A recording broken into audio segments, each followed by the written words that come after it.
Thanks for tuning in. This is Charlie Cahoon, Extension Weed Specialist for Corn and Cotton at North Carolina State University. In this video, I'm going to cover an emerging pest in corn, which is Texas panicum. But before I do that, I want to acknowledge the support of the Corn Growers Association of North Carolina for their support of this research and also for the production of this video. Before we go any further, it's important to pest management to understand the basic biology and identification of the pest you're targeting. Texas panicum, also known as Texas millet, is a summer annual grass. It has wide leaves covered with short, soft hairs. And also that ligule is a short membranous ligule with a fringe of hairs on top. And that's very critical to identifying Texas panicum. So you may be asking yourself, why should I be concerned with Texas panicum? And why is it so troublesome? Well, first off, compared to the other annual grass species, Texas panicum seed is quite large, and this just gives it the ability to emerge from much deeper depths in the soil profile. It also has an extended period of germination and also emerges late in the season, and this can make it troublesome late in the season after that last herbicide application or even interfere with harvest.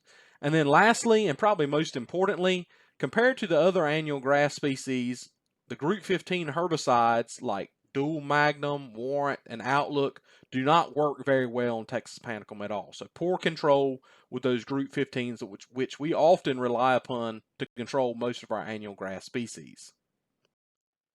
Because the Group 15 herbicides like Dual 2 Magnum, Outlook, and Warrant work well against most annual grasses with the exception of Texas panicum, coupled with the fact that we use these Group 15 herbicides multiple times in each of our rotational crops, we've started to see a weed species shift in response to overuse of these Group 15 herbicides. In fact, here's a prime example. This is from one of my research fields near Clayton, North Carolina. The same field, the same spot 8 years later. In 2012, we have a good mixture of crabgrass, goosegrass with a little bit of Texas panicum speckled in there. However, if we fast forward to 2020, same spot in the field is completely overrun with Texas panicum. So in that short span of time, we've essentially taken out all the other annual grasses except for those not controlled well by the Group 15s, and that includes Texas panicum. And just like with herbicide-resistant weeds, anytime we overuse a single herbicide mode of action, Mother Nature will respond. And that's exactly why we're getting more complaints of Texas panicum. If you look at the use of these herbicides across our major rotational crops, you'll see that we use the solo product or premixes multiple times in corn. We often use 2 applications of Group 15 in cotton, and then 2 applications of the Group 15 in peanuts. And often we use at least 1 application, if not 2, in soybeans. So not only are we using these Group 15 multiple times for each of our crops, but we never break that cycle when we rotate to a different crop. We're using the Group 15s in corn, and then following that up with soybeans where we may be using those once or 2 more times. So we're never breaking that cycle of Group 15 herbicide use. And this is why we're seeing that shift away from other annual grasses to something like Texas panicum, where these herbicides are traditionally weak on. Looking specifically at post-emergence control in corn, Texas panicum is easily controlled with glyphosate, and if it's not too large, by the nicosulfuron-containing products like Accent Q. Now, I know you're asking yourself this question. If glyphosate controls the weed really well, why should I be concerned about it? Well, that goes back to the biology and ecology of Texas panicum. If you'll remember, earlier on I told you that Texas panicum has a wide germination window and it often comes up late in the season. And that's the case in corn. A lot of times we're making our last post-emergence application in corn sometime in May, and we're using a Group 15 for residual control of those annual grass species, but they do not work on Texas panicum. So the problem is we kill that Texas panicum with glyphosate that's emerged, but we don't have a good option for residual control to keep that Texas panicum from coming up later in the season. So if we don't have a good option for residual control in the form of Dual 2 Magnum, Warrant, Harness, Outlook, Zidua, and the other Group 15 premixes, what mode of action can we turn to for residual control with Texas panicum? And actually, that's going to be the focus of the rest of this video, and seeing if we can plug Prowl H2O into our corn production systems for residual control of Texas panicum.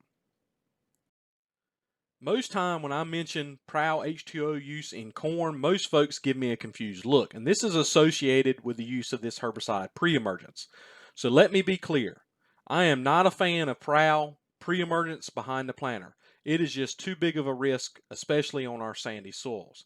However, and this is what most folks don't realize, the herbicide is labeled post-emergence, so it can go on from emergence to V8 or 30-inch corn, whichever comes first. And those rates do change by soil texture and organic matter, so pay close attention to that on that label. Before we get into the results, I do want to acknowledge Dr. Eric Prosco, who graciously invited me to get involved with this research trial. So in this particular trial, we looked at several different tank mixes typical of corn with and without Prowl H2O applied post-emergence. Again, I'm not a fan of Prowl pre-emergence behind the planter, but we were looking at it post-emergence for that residual option of Texas Panicum later in the season. We rated for injury at 7 and 21 days after application, and what I found is no injury associated with the addition of Prowl H2O to these particular tank mixes. So that post-emergence application of Prowl H2O seems to be very safe. So no injury from Prowl H2O when applied post-emergence to corn. So moving on to efficacy data. This is Texas Panicum control 49 days after post-emergence. So this is late in the season. We have percent control on the vertical axis. Then we have our base herbicide treatments along the bottom of the screen. Our herbicide treatments included Roundup plus Laudus plus Atrazine, Roundup plus Atrazine, Liberty plus Atrazine, Helix GT plus Atrazine, and then Roundup plus Impact Z. And that Impact Z is just topramazone, which is an HPPD inhibitor, plus a light rate of atrazine. The blue bars are our herbicide treatments by themselves, and then the orange bars represent that same herbicide treatment with the addition of 32 ounces of Prowl H2O. So we're comparing Texas Panicum residual control late in the season.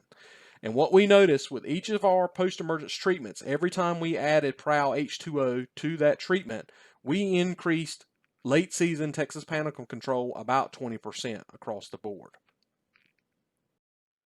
This graph does a really good job of simplifying how much residual activity on Texas Panicum Prowl H2O brings to the system 49 days after post, so late in the season. In this case, the blue bar represents Texas Panicum control late in the season averaged over all of our post herbicide treatments. The blue is those same herbicide treatments now with the addition of Prowl H2O. And on average, Prowl H2O improved residual Texas Panicum control about 20%.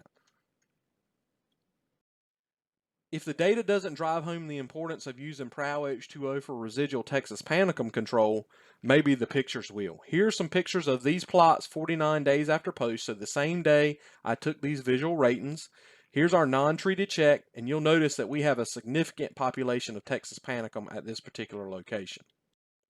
Compared to our non-treated check, we got decent late season Texas Panicum control with treatments that included Roundup plus an HPPD plus atrazine. And these treatments included Roundup plus Laudus plus atrazine and Helix GT plus atrazine. And they were much better than Roundup plus atrazine by itself. I do want to point out that we were using 64 ounces of atrazine, and this is much higher than the quart that we would normally use in a post-emergent spray here in North Carolina. However, to achieve top late season Texas Panicum control, you can really see where that Prowl H2O started to pay off. So in this series of pictures, the top picture has no Prowl. The picture directly below it has the same base treatment except it has the addition of Prowl. And you can see how much that residual activity from Prowl comes into play late season in regards to Texas Panicum control. It really did have a lot of benefit in this particular location where we have a significant amount of Texas Panicum. With that said, please be on the lookout for the potential shift from other annual grasses to Texas Panicum associated with overuse of the Group 15 herbicides. And also, if you've already built up a population of Texas Panicum on a particular farm or field and you're growing corn, consider incorporating Prowl H2O into your post-emergence program for residual activity against this particular weed. In closing, I want to again thank the Corn Growers Association of North Carolina for their support, and also Dr. Eric Prosco at the University of Georgia for getting me involved in this research. If you have any questions, feel free to reach out to me by email, phone, or through Twitter.